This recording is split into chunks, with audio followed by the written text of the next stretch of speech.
Mais si je n'ai pas l'amour en moi, cela ne sert à rien. L'amour intervient dans un autre point. Donc nous sortons de l'amour que nous devons donner à Dieu. Nous avons dit que nous devons aimer Dieu sans condition, sans barrière, sans frontière. Tu ne dois rien mettre au-dessus de Dieu. Mais l'apôtre Paul aussi nous enseigne que même dans le ministère, quel que soit ce que je fais dans le ministère, si je ne mets pas l'amour, même si j'ai les dons spirituels, ça explose. Mais si je n'ai pas l'amour, cela ne sert à rien. Cela n'a pas de l'importance. L'amour ne conditionne pas. L'amour ne raisonne pas. L'amour ne regarde pas derrière. Lorsque l'amour veut donner, tu donnes par amour. Amen. Même dans le monde nous enseigne. Lorsque tu aimes quelqu'un, tu n'as pas besoin de dire. Mais les actes que tu poses, la personne ressent qu'il y a quelque chose. Amen. Pas les actes. Et les actes que nous posons dans le ministère, les actes que nous posons dans la maison de Dieu, Dieu aussi va nous ces actes-là que nous posons dans sa maison. Donc Dieu nous exhorte encore. Il dit, Seigneur, l'amour. Quel est l'amour?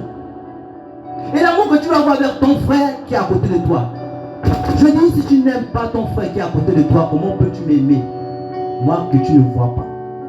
Donc Dieu nous enseigne aussi à aimer notre prochain aussi.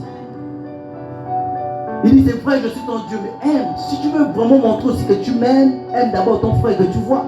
Comment tu peux haïr ton frère que tu vois et dire que tu m'aimes, moi, un Dieu que tu ne vois pas? Tu as juste entendu parler de moi.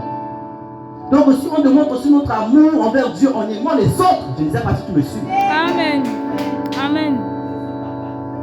On démontre notre amour aussi envers Dieu en aimant les autres, en considérant, en respectant. Parce que dans l'amour, toutes ces choses interviennent. La considération, le respect.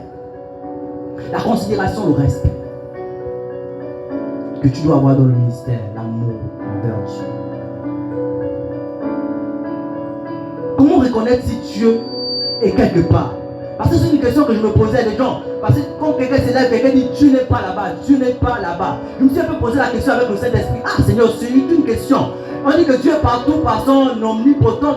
Il est omniscient, il est partout. Amen, n'est-ce pas? Mais on dit aussi que Dieu n'est pas aussi partout. Dieu est là où il doit être, là où on l'invoque en esprit en vérité. Mais certaines personnes s'élèvent souvent pour dire Dieu n'est pas là-bas, Dieu est là-bas, Dieu n'est pas là-bas. Comment savoir, Seigneur, que tu as un endroit? Je pose la question à Dieu. Comment savoir? Est-ce par le miracle? Est-ce par des prophéties? Est-ce par du bruit? Comment savoir? Je m'as dit là où je suis, il y a l'amour.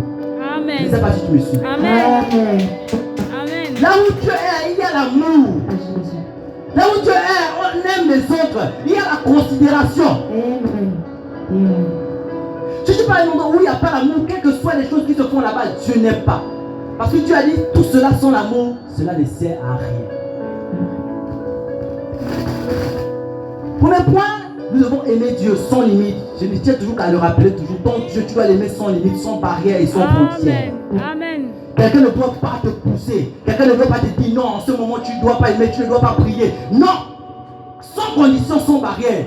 C'est ta relation avec ton Dieu. Personne ne doit venir te donner des conditions. C'est entre Dieu et toi. Parce que si tu ne respectes pas ce commandement, ce n'est pas l'homme que tu vas dire, c'est contre Dieu lui-même. Alors tu dois honorer ce commandement. Amen. Et aussi l'amour que nous devons avoir dans le ministère. Nous allons avancer. Nous allons avancer.